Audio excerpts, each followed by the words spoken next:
This is some road was getting widened, and they cleared the earth little bit, getting heavy machinery and all. And this is you can see very nicely how the topsoil formation is there. The top, I think almost this much, that is some 1.5, some 2 feet, 2.5 to 3 feet is good quality topsoil. It is dark brown, and lot of roots also. You can see plenty of little roots are poking out.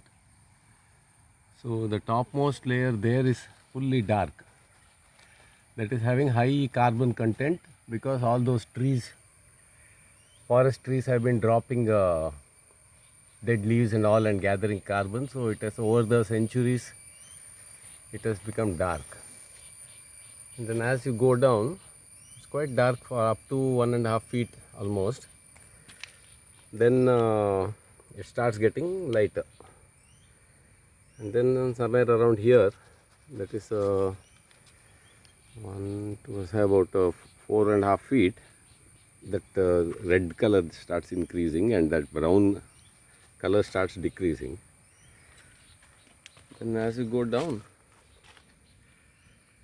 it becomes completely reddish and yellow.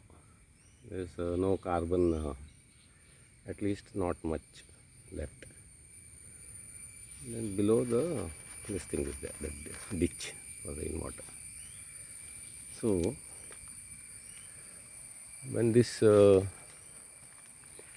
when new land is cleared from a forest and all, then the top layer, top 2 feet, is full of very rich organic content and microorganisms and all. Whatever you grow in that layer is you get very good lush crops and all.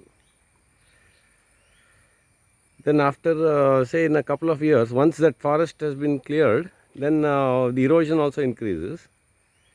Then they do that plowing and all and plant something. And after a couple of monsoons, this all this carbon content gets used up and depleted. Gradually the earth will become more and more red, and that's a sign of infertility. So finally, when the top layer is completely gone, it becomes like that. When you look at the earth, you'll see that it is a kind of reddish color. So in this kind of a place where there is no topsoil at all, it's gone, because about 10 feet of earth has been removed.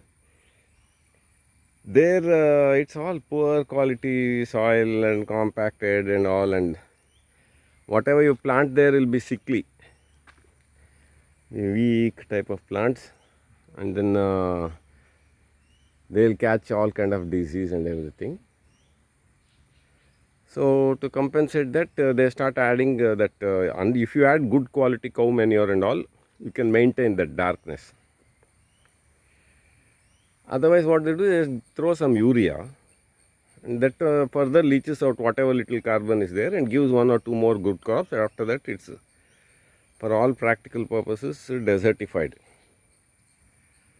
So yesterday, I think day before yesterday, Prime Minister announced some big regreening and desertification halting program for the country. Basically what you do is you plant more greenery and all, and try to get your earth back to the dark brown color, which has a good topsoil. Automatically the crop, that farmlands become rich and high yielding. And one way to revive these dead soils that are looking like this is you have to grow some mulch crops, and then you have to get this kind of low cost carbon contents, like sources like this coconut husk, then that sugarcane husk, and then dry leaves, and whatever else the carbon rich natural materials. have to be added again and again to the earth over a period of time, it will become darken again. Then it is sustainable. And also in this kind of rich dark earth, these roots can penetrate quite easily and nicely. Then there are a lot of holes and all like this made by rodents and earthworms and all kind of creatures which facilitate water to flow into the earth and air also, because these roots have to breathe.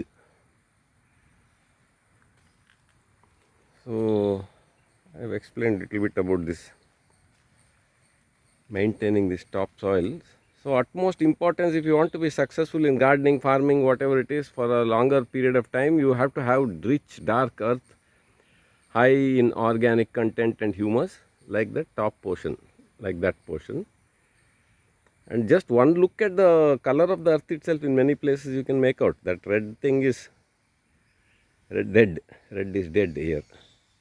People say, oh, new, it's red earth and all, but in reality this is the nutritious layer. That's what good organic farmers have to aim for, rich dark earth.